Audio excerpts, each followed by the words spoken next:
The storm had been relentless.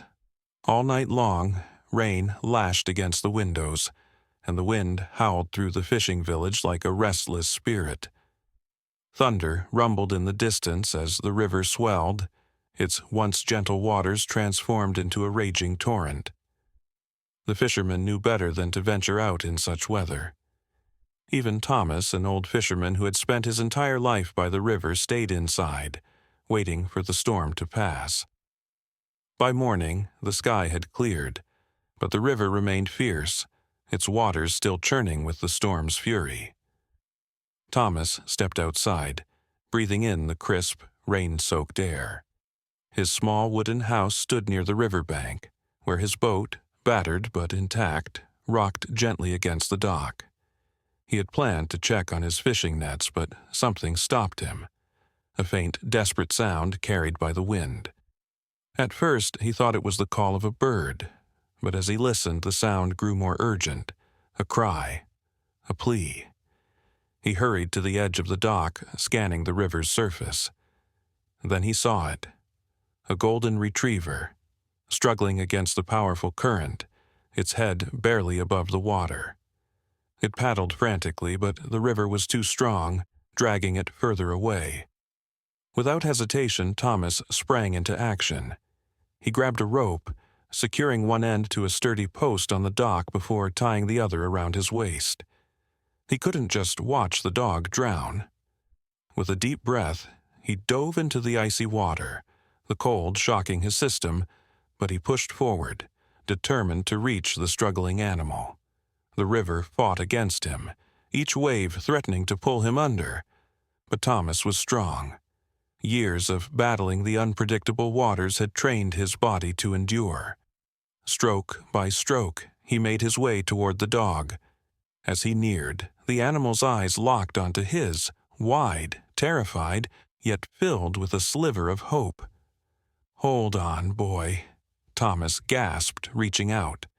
The dog flailed, nearly pushing him under, but he managed to grab its collar.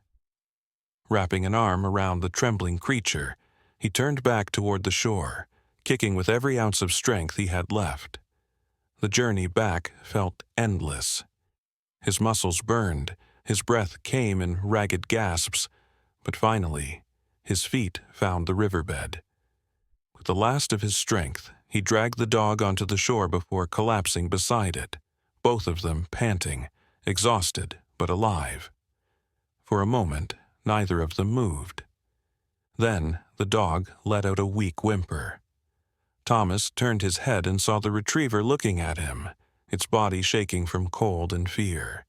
He reached out, running a hand over its wet fur. "You're safe now, buddy." The dog's tail gave a feeble wag. Thomas carried the dog back to his small home, wrapping it in a thick blanket. He stoked the fireplace, letting the warmth fill the room. The retriever, still shivering, curled up on the rug near the fire, watching Thomas with cautious eyes. "Where did you come from, huh?" Thomas murmured, kneeling beside it. He checked the dog for injuries, relieved to find none besides exhaustion and a few scrapes. Must have gotten caught in the storm. He searched for a collar or tag, but there was none. The dog was either lost or abandoned. The thought made his chest tighten. No creature deserved to be alone in the storm, fighting to survive. Over the next few days, Thomas nursed the dog back to health. He fed it warm meals, let it rest, and spoke to it as if it could understand. At first, the dog was wary, watching him from a distance, but slowly, trust began to build. By the end of the week, it followed Thomas everywhere, by the river, to the market, even to the docks where he prepared his boat. He decided to name the dog River, in honor of the place where fate had brought them together. River quickly became Thomas's loyal companion.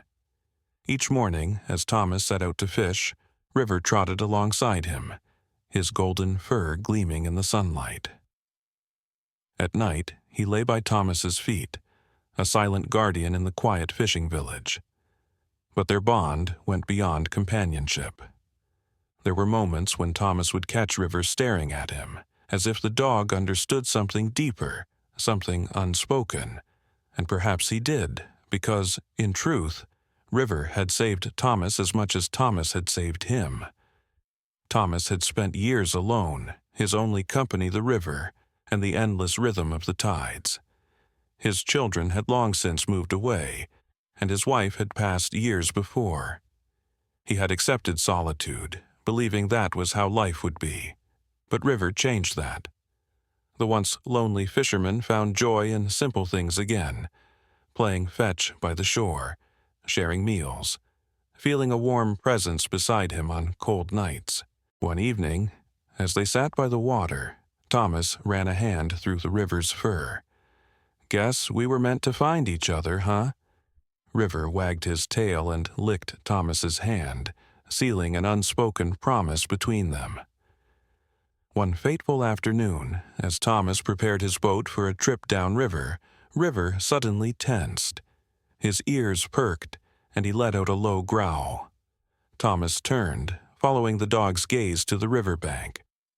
At first, he saw nothing, just reeds swaying in the breeze. Then he noticed it. A dark shadow lurking near the edge of the trees. A stray wolf. Thomas's heart pounded. Wolves rarely ventured this close to the village, but hunger could drive even the wildest creatures toward human settlements. The wolf's eyes locked onto River, and for a moment neither moved. Then, in a flash, the wolf lunged. Before Thomas could react, River sprang forward, placing himself between Thomas and the approaching threat. The retriever barked, baring his teeth, but the wolf was larger, stronger. They collided, tumbling into the grass, a blur of fur and claws. Thomas grabbed a wooden oar from the boat and rushed forward. "River!" The wolf snapped at River, its fangs inches from the retriever's throat. But River was fast. He twisted, using his weight to knock the wolf off balance. Thomas saw his chance and swung the oar, striking the wolf's side. With a yelp, the creature scrambled to its feet and fled into the woods. Breathless, Thomas dropped to his knees, pulling River into his arms. "Are you hurt?" River licked his face, his tail wagging weakly. A few scratches marred his golden coat, but he was alive. Thomas hugged him tightly. "You saved me, boy." It was in that moment that Thomas realized something undeniable. River wasn't just a dog. He was family. The seasons changed, bringing warm summers and harsh winters, but through it all, Thomas and River remained side by side. The fisherman no longer spoke of loneliness, for he had found a companion who understood him without words. Years passed, and Thomas grew older, his steps slower, his hair grayer. But River never left his side. Even on Thomas' final days, as he sat on the porch, watching the river that had once threatened to take River's life, his loyal friend lay beside him, just as he always had.